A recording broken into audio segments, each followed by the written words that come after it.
Yo guys, welcome back you all to this new video guys. So guys, if you guys are new to this channel, if you all guys new to this channel, please subscribe right now because I wanna reach 1 million subs in this year. So I need all your support and love to reach 1 million subs in this year. So guys, please share this video, like this video, and make sure to subscribe this channel. I know some guys just watch the video, doesn't subscribe, but guys, come on, please subscribe to this channel. So guys, in this video we gonna react to this called Midwest crime video, like the case of the boy who assaulted four people and escaped, but he got in the CCTV footages and all. So guys, watch the video completely. Don't skip or don't skip this video. So just watch the complete video, you will understand what's going on. So watch the video completely and subscribe before watching this video. I hope you guys subscribe, right? So let's start the video guys. Subscribe. I know somebody's scolding me right now. Somebody's giving hate right now.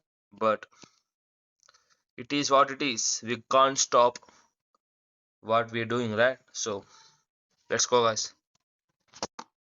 This unsuspecting man is about to show just how much of a monster he really is. On September 12, 2021, this man, 38-year-old Antoine Suggs, assassinated four innocent people in the middle of the night.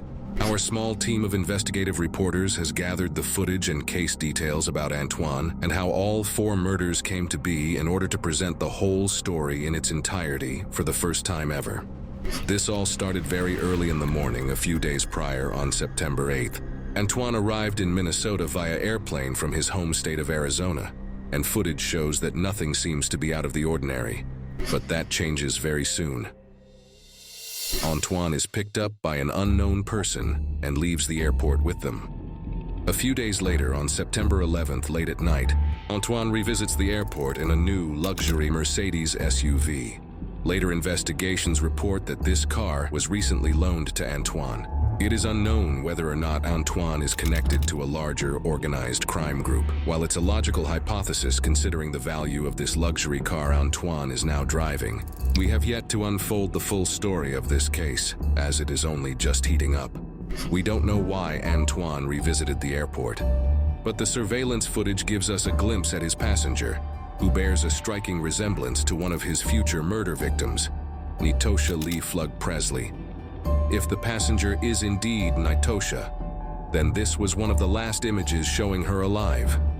According to a complaint filed by an anonymous person, a witness said they saw Antoine and Nitosha taking shots together at a bar just hours after he left the airport. Records also show that Nitosha's aunt told investigators that Antoine and Nitosha were romantically involved.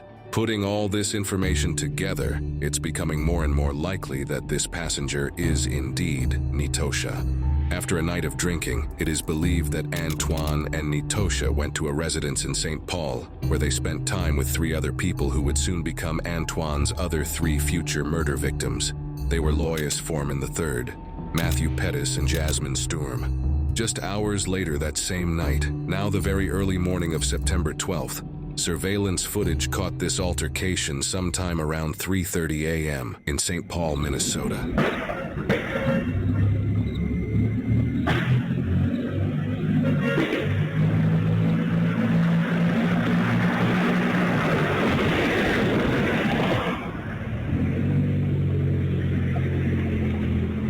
In this footage, we hear gunshots and then that same Mercedes car speed through the streets. It is clear this is when the murders happened. But what Antoine does after this is quite shocking.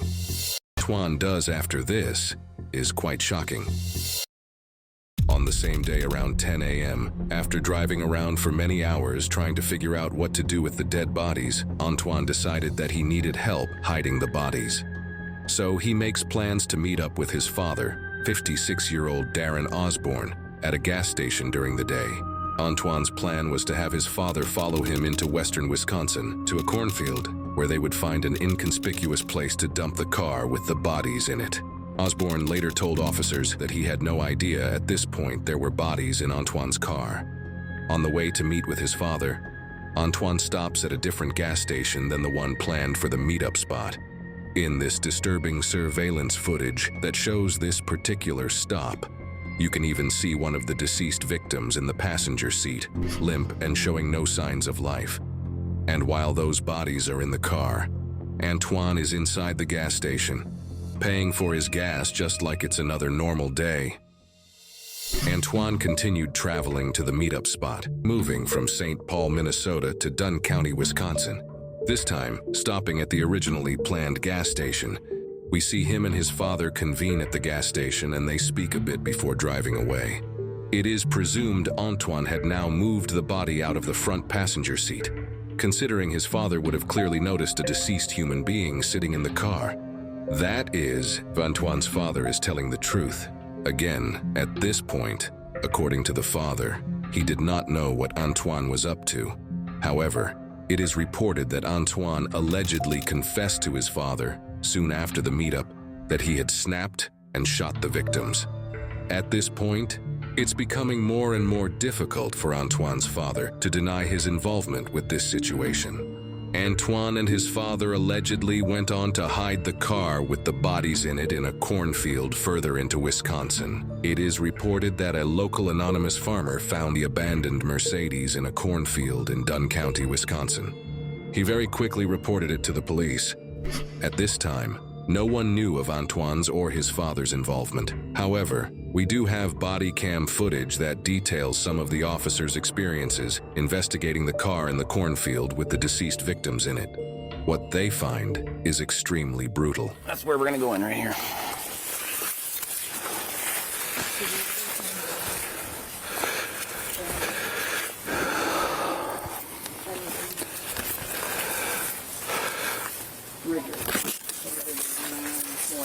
Yeah, we can do something just for. We did open the back door. We need to open the back door. Do we know if that one in the back on the far right is male or female? Do you know? The one on the far back? The behind the driver? I thought it was a female. So they were stiff when you moved them? Yes. Somebody said? I opened that door. I basically went like this, and it was just, you know, hard, stiff rigor, whatever you want to call it. Obviously, the male, we didn't check anything on him. I thought there was like a hole. Looks like there might be blood pooling in his ear, or I thought maybe that was an entry or exit wound. I'm not sure. Thank you, guys. Thank you. I ran out. Well, it looks like if the actual key started not push button too. There's no keys in the ignition. A whole bunch of blood on their shoe. I see that. Yeah, it's pooled, yeah. Definite bullet wound to the right side of the face, right side of the ear on him, on the male. That's what I thought. These officers are taking careful note of entry and exit wound details for a very important reason. This detail alone is extremely helpful in determining if the murders were committed with intent or in self-defense. I mean, that looks like an entrance wound right there. It didn't look like an exit wound to me. I'm guessing she got shot in the body, though. Yeah, there's blood on her left arm and on her right, and it's old. Watch your right shoulder, man. Yep.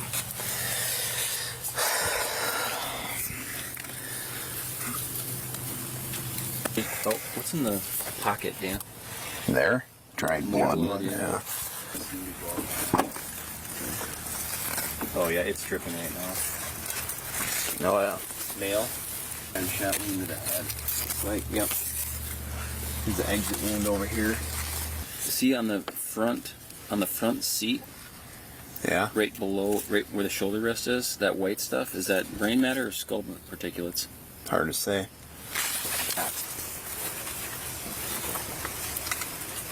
Cause she wearing her seatbelt still. No, I couldn't tell if it was I just think they put it behind her. Behind her. Just probably so that it wouldn't beep. Because the weight's in there, so it'd beep. I want to know where the gunshot wound is on this other gal. How do you have exit wounds and there's no damage in the vehicle? Well then, but also if it's a headshot, wouldn't she have splatter? I mean, you got splatter on him, but it's just weird. Well, his is coming from his nose. You know, that's just draining from the nose from the brain. Yeah, oh yeah. All right. Well, did we look through the?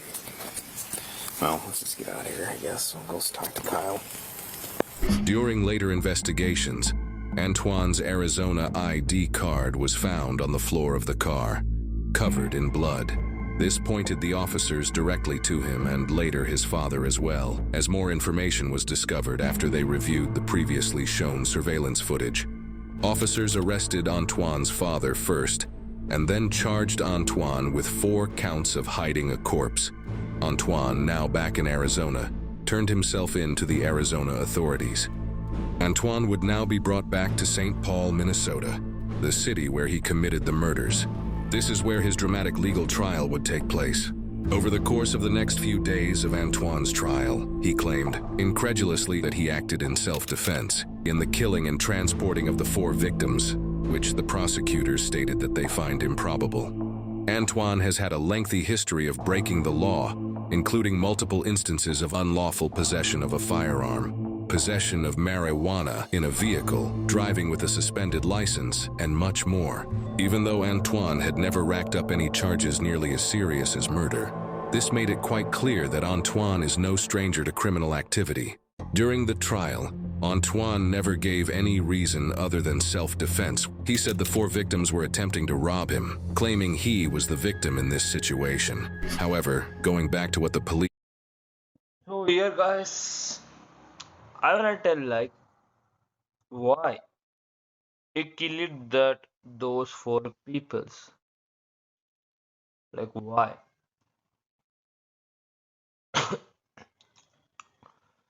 In the first he was like enjoying with the girl, and after he killed like 4 peoples. And why the fuck he added that car in the cone? Like, is that belongs to him? Is that area belongs to him or what like that? Or in this case, guys, I don't know why he killed those peoples, why he added those bodies to the fields of corn. If you guys know why he did like that, comment down below, guys. If you all know, like some people, smart people, those who know why he did like that, just guess. According to me, guys, according to me, I guess like he did that for some money, I guess. Maybe for some money, maybe like any internal like connection problems, or any relationship problems, or any drug issues or something like that. Maybe I think like that. I don't know, like guys, comment down below what you guys think. I think that's it for today's video, guys. Make sure to subscribe, like, and follow me on Insta. It's me with. Follow me on Twitch. It's Igor Slow. And please, guys, subscribe.